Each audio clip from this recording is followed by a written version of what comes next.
Shalom. Shalom. Welcome.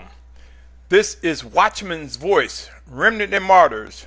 Watchman's Voice, Remnant and Martyrs. This is the 10th segment to the series of Watchman's Voice, Remnant and Martyrs. The 10th segment of Watchman's Voice, Remnant and Martyrs. This message is to Yashar'al, nation of believers. If you're tuning in for the first time, you will come to know my name is Symmanayah, and Yashar'al, nation of believers, of whom I reference, are all kindreds, all nations and tongues who seek to worship and obey Almighty Yahuwah, who seek to accept Yahushua as Mashiach, as our Messiah, for it is through Yahushua that we are made one. For that reason, I consider you my brother, my sister, my family. Today is November 3rd, and in this segment, this 10th installment, I want to address the issue of forced passage. Forced passage. Yashar'al, commonly known as Israel. My brothers and sisters, are we serious about our beliefs? Is the Almighty Father Yahuwah indeed the beginning and the end? Aleph Tah. Did the Almighty Father Yahuwah create a plan for restored fellowship with Him? Can we agree? Yahushua is the Almighty Yahuwah's Word made flesh. Are we in sync to believe that no man, woman, or child can receive life immeasurably except by accepting Yahushua as Mashiach, as Messiah? Is John 14:26 true? That states that the Almighty Father Yahuwah sent His set-apart Spirit in Yahushua's name? Are the Scriptures true, and are end-time prophecies being fulfilled without our permission? I submit to you, my brothers and sisters, all promises made by the Almighty Father Yahuwah will be fulfilled. He will bring all Scriptures to fulfillment. Forced passage reflects the commands from the Spirit of Yahushua now and in the coming days. We will learn, my brothers and sisters, to respond to orders. Yes, orders regarding what is expected of us. We will face forced passage, a pathway in which we are ordered, bringing our contributions to prophecy to fulfillment. Let us consider some scriptures.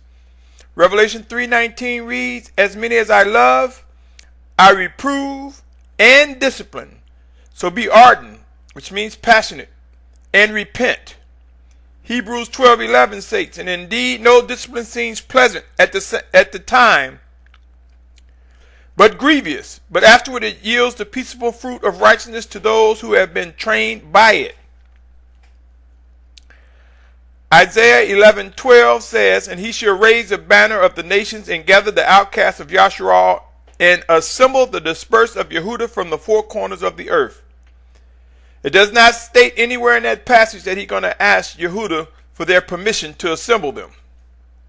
Jeremiah 23:3 says, "Therefore I shall gather the remnant of my flock out of the lands where I have driven them, and shall bring them back to their fold, and they shall bear and increase." Nowhere, my brothers and sisters, nowhere have I discovered him saying, "If they will allow me to," or "if they would respond, if they'll pay attention to me, I might bring them back." He said he will. It is a promise made. Therefore, we will see representation of that promise being kept. 1 Thessalonians 5:9 said, "But Elohim did not appoint us to wrath, but to obtain deliverance through our Master, Messiah." My brothers and sisters, while we know that when Moshe and Moses was used to lead the people out of Mitzrayim, or Egypt, it was a magnificent sight, I am compelled to believe there were many doubters and those who reluctantly followed Moshe and Yashar'al out of Mitzrayim. Look around. It wasn't soon as after they got out of Mitzrayim and you saw the rebellion, the fighting, the quarreling, the doubt. Although some may dispute my remarks regarding the reluctance of some among Yashar'al during their migration from bondage, I invite you to seek the Spirit of Yahushua for confirmation of these words. Just as in days of old, in the coming times, we will witness many who will be reluctant and hesitant to respond to the living instructions and guidance regarding Yashar'al's gathering. Scriptures will be fulfilled, my brothers and sisters, and the Most High Yahuwah is not and will not ask our permission. I can't stress that enough. He will not ask our permission to accomplish his plan for Yashar'al and beyond. Let us revisit scriptures that I presented in previous recordings with the question in mind: could the lawless one mentioned be the anti-Mashiach, anti-Messiah? Could these verses that I'm getting ready to read be indicating that Yashar'al will be directed to a safe place before the lawless one is revealed? I submit them to you. They are 2 Thessalonians chapter 2, verse 7 and 8.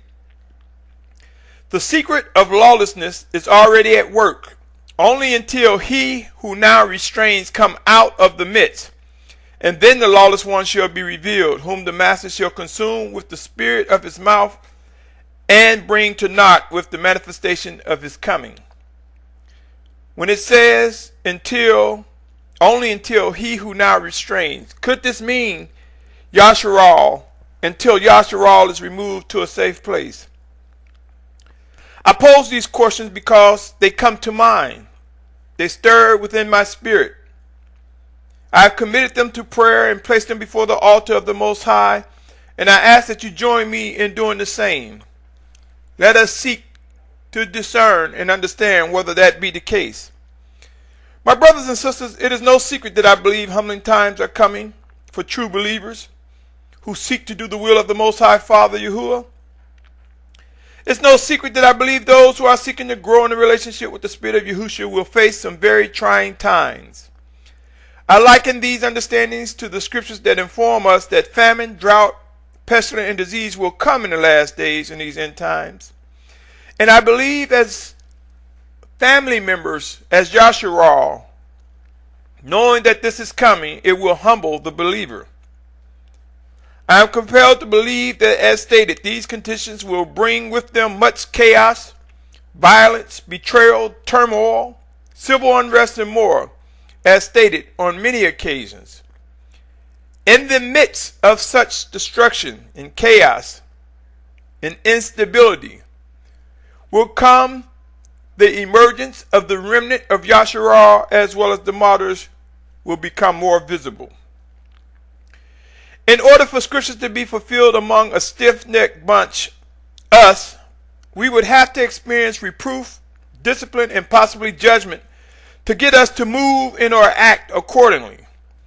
I am compelled to believe we will witness the wrath of the Almighty Father Yahuwah, contribute to our improved readiness to respond. In other words, once we see some things going down or things beginning to happen to a certain extreme as it relates to the mighty hand of the Father, yes, some of us will be shaken, shocked, and respond differently. Let's face it, my brothers and sisters, we know that on many occasions we battle with unbelief and rebellion. Many of us are all too familiar with the flesh lusting or warring against the spirit. Nevertheless, I have also stated and will continue to say no obstacles can stop what is to be. Scriptures will be fulfilled. Forced passage will amount to safe passage. Let me say that again. Forced passage will amount to safe passage for the obedient. This safe passage will either be for positioning as a participant of the remnant that is gathered, or a safe passage as a martyr to the specific place in which we will echo our last words. If you are able to discern and understand the message in my words, it would be safe to embrace that any passage that is forced passage that comes from the Almighty Father Yahuwah through His set-apart Spirit Yahushua is indeed ordered of Him. Also, any forced passage ordered from the Spirit of Yahushua will be met with 100% success. Yes, one could pose many questions, including, what about my loved ones or our loved ones? Or how do I find the strength to leave a loved one at a moment's notice if that should occur? Or similar questions. Let us remember we serve an Almighty One who sees all, knows all, and will establish His plan, not ours. Let us come to realize it is He that gives breath and a heartbeat. It is He that determines what and what will not occur. Yes, my brothers and sisters, there are many questions we may have. Our journey is filled with challenges and hard decisions. We either believe these words to be true or not. Many believe within Yashar'al's remnant and martyrs are individuals walking 100% fully in obedience. I submit to you, the flesh will always lust and war against the spirit. Thus, we will make mistakes, we will fall, we will stumble. But it is the Spirit of Yahushua, through His atoning power, that we are able to step up, to get up, and continue to pursue righteous and living instruction and guidance. I submit to you that even the remnant and martyrs who will rise are going to face severe challenges and conflict. The Almighty Yahuwah has promised us much and will deliver on all covenants.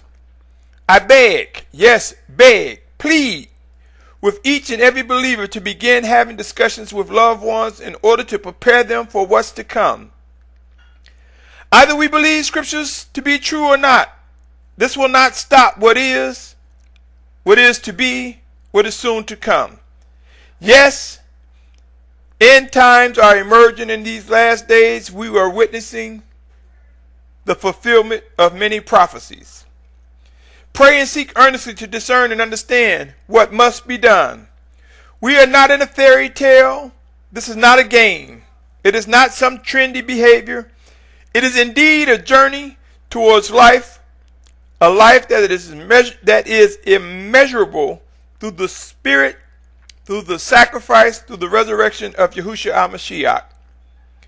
So, we either choose life more immeasurably, or we will succumb to torment eternal. I strongly urge each and every one of us to come to know the difference between north, south, east, and west. I have suggested that Yashar'al will be gathered from the four corners of the earth to a safe place. I am compelled to believe forced passage and safe passage will prove to be evident as when such time will come to be. I have in times past and will say again, I believe those in the United States will gather in the state of Virginia, and Yashar'al scattered elsewhere will gather to the outermost perimeters of their respective countries that point towards the true Mount Sinai region. Each person should become familiar with the possible distance to be traveled in order for these words to be fulfilled.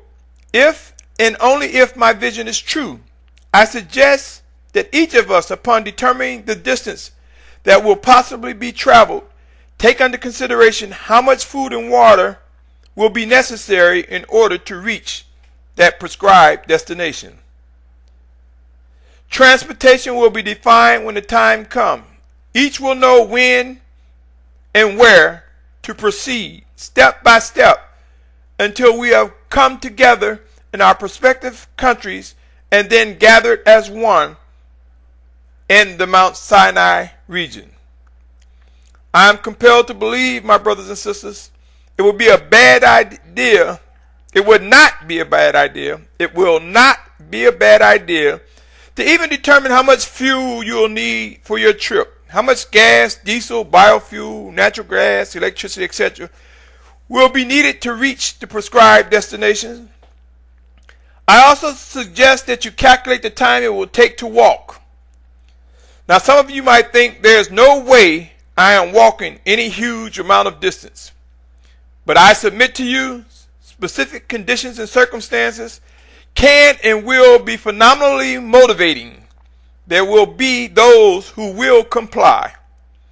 Remember, when the end time individuals mentioned in scriptures known as the two witnesses of Revelation, there will only be, once they emerge, 1,260 days, 3.5 years remaining, possibly before the Mashiach's return. In other words, if these two prophets of Yahushua emerge, we will begin to have a totally different perspective regarding this journey. We will know unequivocally that the clock is winding down. Yes, there will still be the unbelieving and rebellious among us, but there will be a group that will emerge, that will interpret the emergence of these two witnesses, these two discoveries and bear witness to such and look at it as forced passage, meaning I better get in order. I better get to where I'm supposed to be.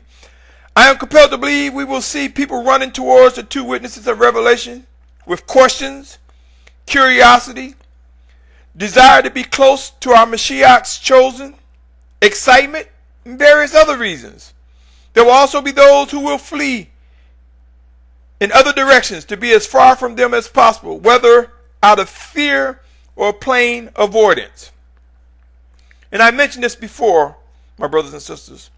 I cannot stress enough how it is important for each of us to establish what is most important: the life we have in these earthen vessels, or being obedient to Him that give life and life more immeasurably. Yashar'al will be refined and perfected. There are scriptures that demand specific levels of discipline in order to be met with success and fulfillment of prophecy. We will adhere, my brothers and sisters. Let me suggest that if you desire to maximize your ability to possess some degree of comfort, consider practicing eating a very restricted diet with minimum fresh water for a period of time. Those who at least consider this and maybe even take it to practice could reduce the amount of mental strain when it is no longer an option but a demand in order to survive from a natural perspective.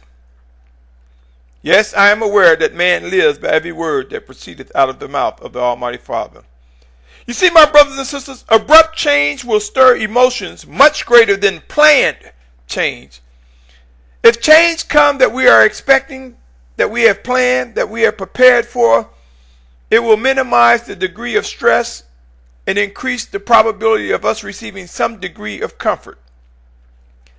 If someone tells you the Most High Father Yahuwah will not force anything on you, ask them to define the face of 1/3 of the planet being killed, as mentioned in Revelation.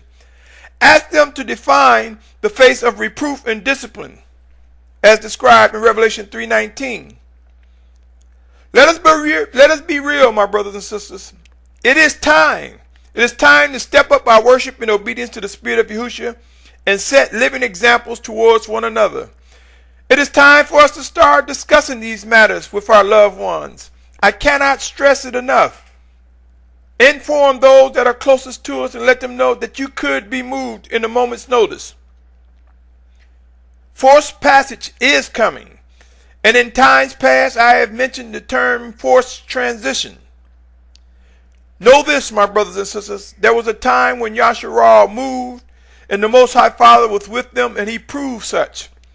And out of excitement and confidence, they overstepped their boundaries, and they went into battle without the presence of the Most High, and many died. I'm saying this to say, my brothers and sisters, as forced passage come, let us walk with precision and obedience to the Spirit of Yahushua. Let us know when to stop, when to be still, when to wait on.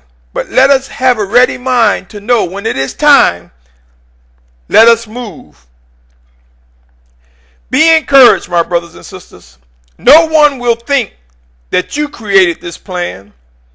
The plan belongs to He that gives breath, a heartbeat, and life immeasurably. The plan is the Almighty Father Yahuwah, and it includes a set-apart spirit sent in Yahushua's name. We are restored into fellowship because of Yahushua, our Mashiach. Whether I use the words forced passage, strongly motivated passage, intensely fueled passage, extremely convinced passage, etc., it all boils down to the fact that the transitions will come and we will be forced to face movement. Yes, there will be forced passage, either towards a specific place or to our grave. Until next time, my brothers and sisters, begin earnestly talking amongst other loved ones, amongst your fellowship. Pray earnestly to seek and understand, could these things actually happen? Will these things actually happen? Will chaos and civil unrest occur during my lifetime, during this generation. Pray some more, study, and strongly consider coming away from anyone who contributes towards unbelief and rebellion against what is actually true and real. Until next time, my brothers and sisters, my family, my prayers will continue to be that Yashar'al endures until the very end as we know it.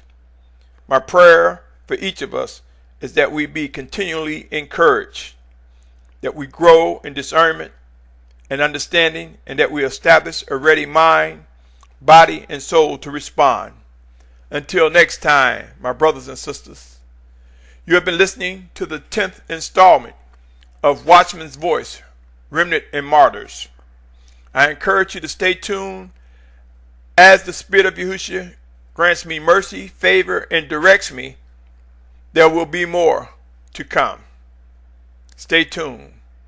Until next time, my brothers and sisters, Shalom, Shalom, Shalom.